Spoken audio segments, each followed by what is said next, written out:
Oi gente, sejam bem-vindos ao meu canal, Senhora Moraes Lê, e hoje nós vamos conversar um pouquinho sobre tradução. Tradução é um assunto que muito me interessa e é também meu objeto de trabalho. Para quem não sabe, eu fiz letras e eu trabalho com revisão de tradução. E num processo editorial, eu sou, digamos assim, a primeira pessoa que pega o livro que acabou de ser traduzido. E faço a revisão da língua, do idioma português nesses livros. Bom, eu trago esse assunto aqui hoje principalmente porque eu vejo muito nas redes sociais, no Booktube e também no Instagram, pessoas perguntando para influencers de livros se eles recomendam uma tradução X ou o trabalho de um tradutor Y e assim vai. Existem pessoas que recebem essa pergunta e trabalham com essa pergunta relativamente bem, falando que não têm um conhecimento aprofundado do idioma para emitir uma resposta ao nível que essa pergunta pede, mas recomenda a edição que gosta de ler tal livro. E existem outros que eu já vi que são muito incisivos e já apontam uma tradução específica e você nem sabe se a pessoa cotejou com o original, se a pessoa pegou também outros livros, outras traduções, comparou e escolheu sua preferida. Então, a minha intenção no vídeo de hoje é colocar algumas questões para vocês. E com isso vocês, na hora de pensar sobre uma tradução ser boa ou ruim, levar esses pontos em consideração.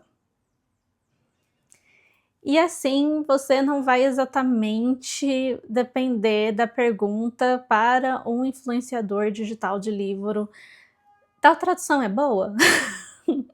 Às vezes é bom saber, às vezes a pessoa tem um background mais aprofundado no assunto e sabe do que está falando, e às vezes a pessoa não vai saber o que está falando.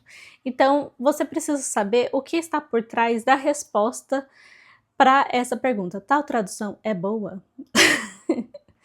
Então aqui eu não vou apontar nenhuma tradução, eu vou apontar só exemplos. E a gente vai discutir um pouquinho sobre o que está por trás do processo tradutório. Eu também, neste vídeo em específico, não vou citar nenhum estudioso da tradução, que é uma coisa que o estudante de letras tem contato assim que começa a matéria de estudos tradutórios. Se for do interesse de vocês, eu posso trazer alguns pensadores da tradução. E uma coisa que é bom deixar clara para você que se pergunta sobre tradução, porque esse tipo de pergunta começou a ficar na moda, e começou a ficar na moda mais ou menos quando eu estava na faculdade. Então, antes da faculdade, assim, o pessoal não perguntava muito, até no começo da faculdade parecia que só a gente de letras estava pensando sobre isso. E aí chegou um momento lá para o fim da faculdade, na verdade, que as pessoas começaram a dar mais atenção à posição do tradutor. E esse tipo de estudo da tradução, ou esse tipo de prática tradutória, que normalmente o tradutor também vai escrever artigos acadêmicos sobre esse assunto, é um negócio polêmico e que, na verdade, não tem uma solução e não tem um fim, é uma discussão sem fim. Como muitas coisas na área de humanidades, é uma discussão sem fim. E existem estudiosos que têm posições contraditórias entre si, então eles não se concordam. Um fala uma coisa e o outro vai falar outra coisa e eles vão se bicar. E o mesmo pode acontecer, claro, com o tradutor na hora dele tomar decisões de tradução. Então é isso que a gente vai conversar nesse videozinho aqui. Pois bem, qual que é o básico quando a gente pensa em avaliar uma tradução? Primeiro de tudo, o mínimo que se tem que fazer é ter o texto traduzido e o texto original. E você que está analisando essa tradução precisa saber do idioma original e num nível bom. Existe um outro aspecto de analisar a tradução quando você não conhece o texto original, mas a gente vai chegar lá mais para o fim. Mas enfim, depois que você pega esses dois, você pode sim, baseado no texto original, dar uma olhada na tradução, comparar parágrafos, ver o que o tradutor fez. Só que, como eu acabei de dizer, os tradutores, eles não concordam 100%, os tradutores e os estudiosos de tradução não concordam 100% em alguns aspectos. Por exemplo, o tradutor, ele deve ser invisível ou ele deve ser um novo autor? Essa é uma das questões mais bombásticas desse estudo. Então vamos lá, vamos pensar na escrita de um livro. Então estou lá escrevendo meu livro no meu idioma e eu tenho uma mensagem a ser transmitida. Eu penso num receptor. Esse receptor pode existir ou não, mas geralmente ele é baseado no outro que a gente encontra aí na rua, encontra aí no mundo.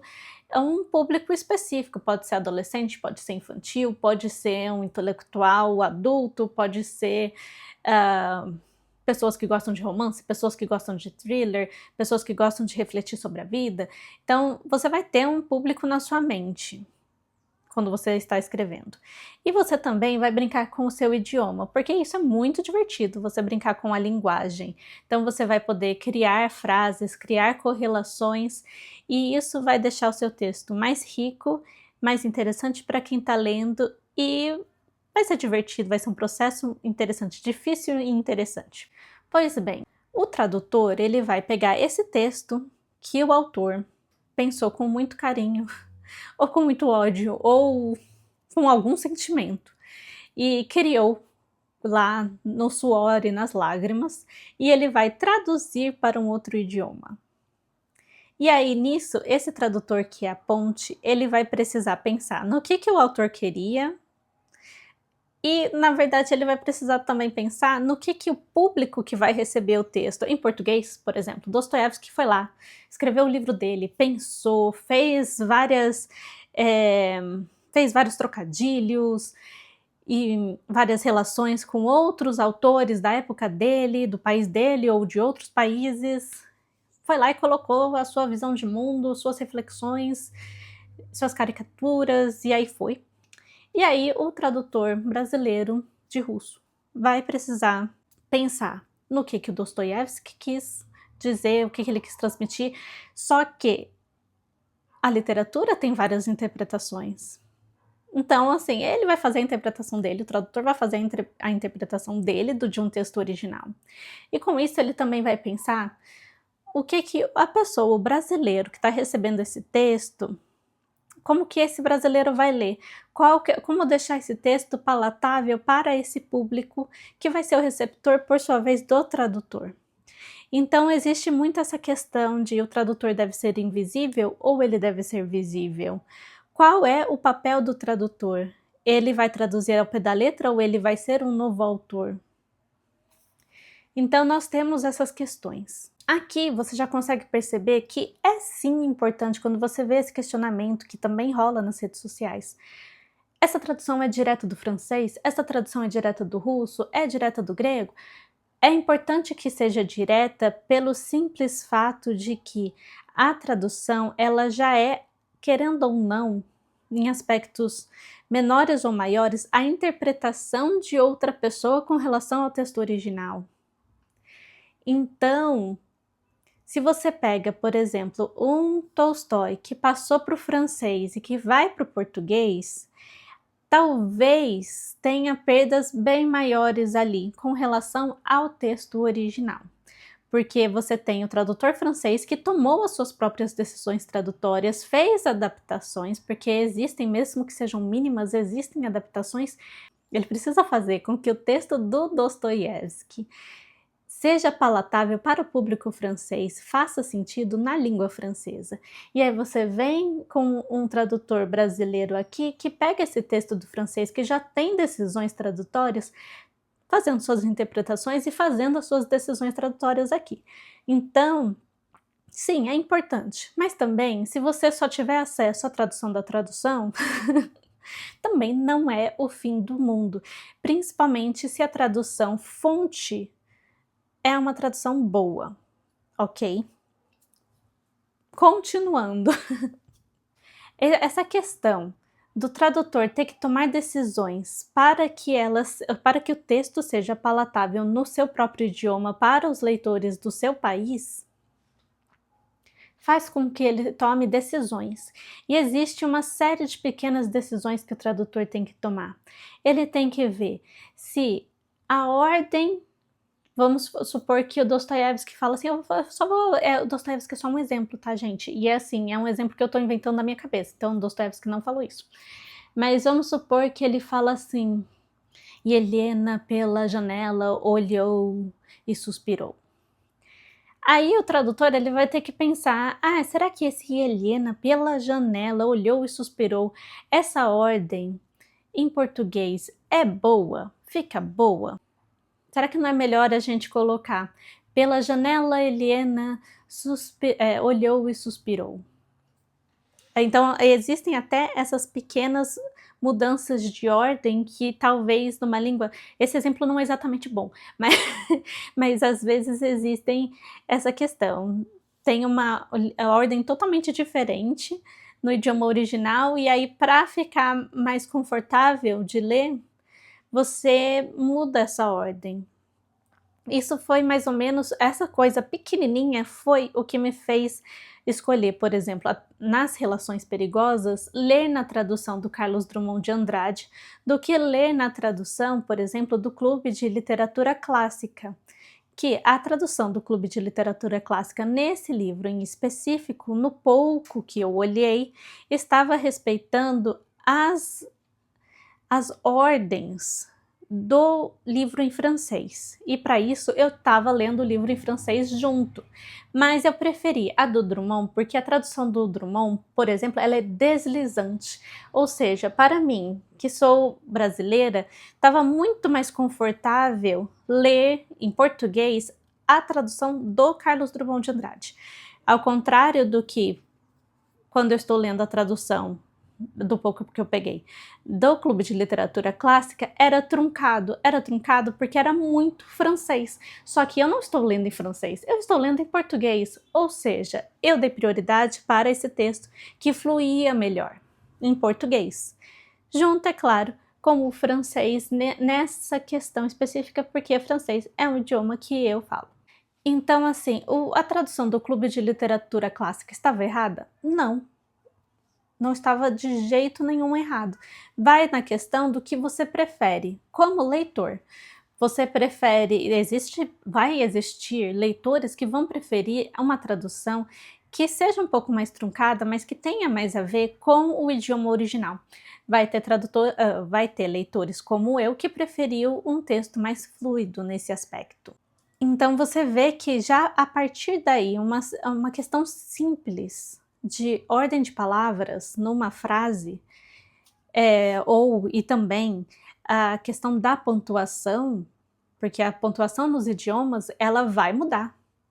Você sabia que no russo eles separam o sujeito de predicado? A pontuação é totalmente diferente. E você precisa adaptar essa pontuação para o idioma que vai receber essa tradução. Bom, outra coisa interessante de apontar também em questões de decisões tradutórias que não necessariamente vão fazer uma tradução melhor ou pior no sentido de estar errado ou certa, são as escolhas de expressões e de palavras. Eu acho que a parte mais difícil de uma tradução é quando o tradutor se depara com alguma expressão no idioma original, que faz muito sentido ali e que talvez não vá fazer sentido na tradução. Gente, aí agora eu vou trazer alguns exemplos para vocês perceberem como o trabalho da tradução não é algo simples e inclusive é complicado e exige raciocínio. Que é o seguinte, e nem sempre, que fique bem claro, o tradutor vai conseguir atingir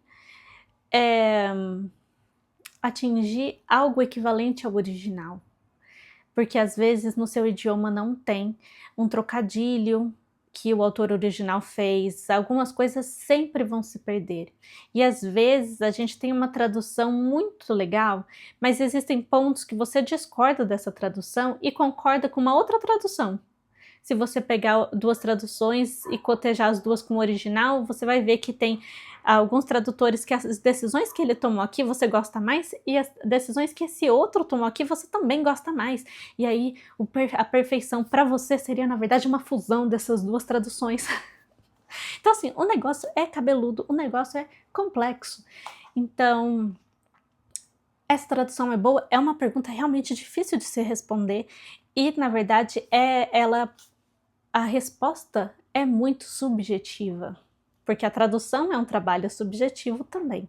Então, olha só essa situação aqui. No livro O Quebra-Nozes, do Alexandre Dumas, que por sua vez já é uma adaptação em francês do original do E.T.A. Hoffmann em alemão, só que aqui ele realmente faz uma adaptação mesmo. Então vamos colocar como se fosse um texto original, porque ele é teoricamente original em certos aspectos. Existe uma cena que é o finzinho da história da noz Krakatuk e da princesa Pirlipat, que é uma história, um conto de fadas, digamos assim, que o padrinho das crianças, que são uma das principais do Quebra-Nozes dessa história, estão ouvindo, e ele fala assim. Aqui, gente, tradução livre, real, assim. Não tô me preocupando em nada. Mas é assim. E agora vocês sabem por que a gente diz que quando uma coisa é difícil, ela é, c'est une dure noisette à casser. É uma noz dura de se quebrar.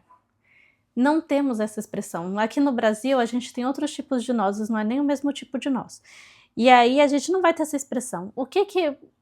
Que expressão em português no Brasil faz mais, é o equivalente, seria o equivalente, osso duro de roer. Mas aqui a gente tá no quebra-nozes, é a situação de quem consegue quebrar a noz Krakatuk. Tipo, vai fazer sentido você colocar, quando uma coisa é difícil, é osso duro de roer. Tem sentido isso? Aí, na tradução da Zahar, nós temos que dureza. Então, quando uma coisa é difícil de fazer, nós dizemos que dureza.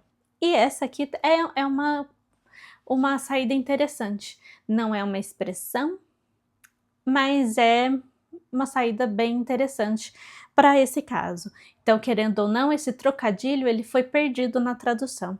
E tá tudo bem, vai acontecer.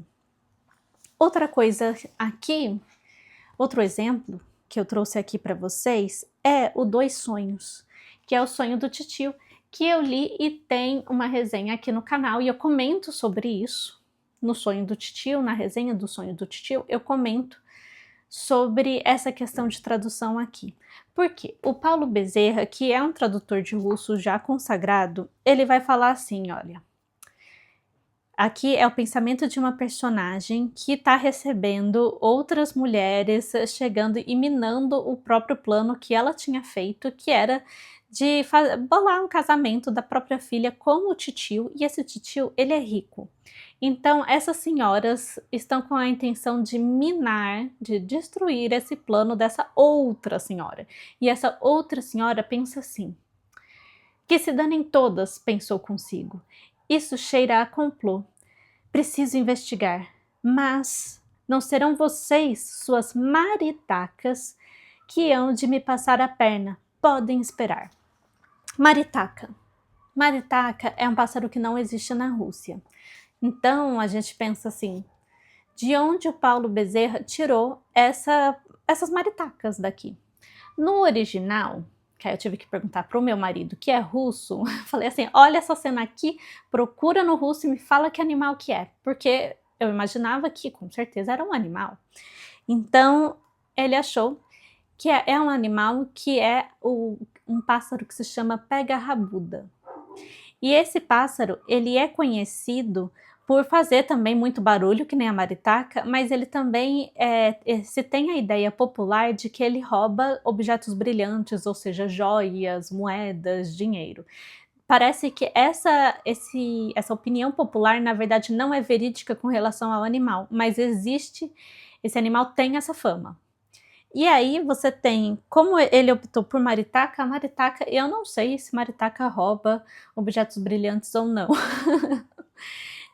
Para mim, como leitora brasileira e pensando em maritaca, eu só fico com a parte do barulho, o mé, mé, mé, mé, mé, mé, mé, mé, que funciona.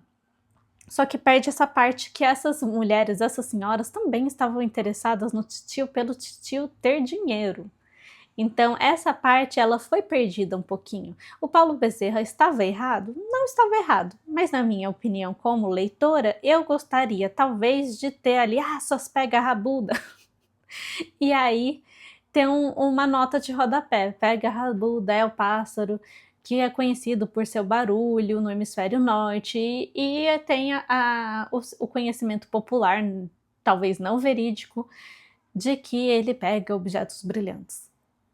Isso é uma opção de tradução. Então, você pode ou manter o objeto original, o pássaro original, a planta original, ou você pode fazer uma adaptação similar, equivalente. Isso aí são decisões tradutórias e elas não estão certas ou erradas, dependendo de quem de quem é o seu teórico de tradução, que linha de tradução que você segue.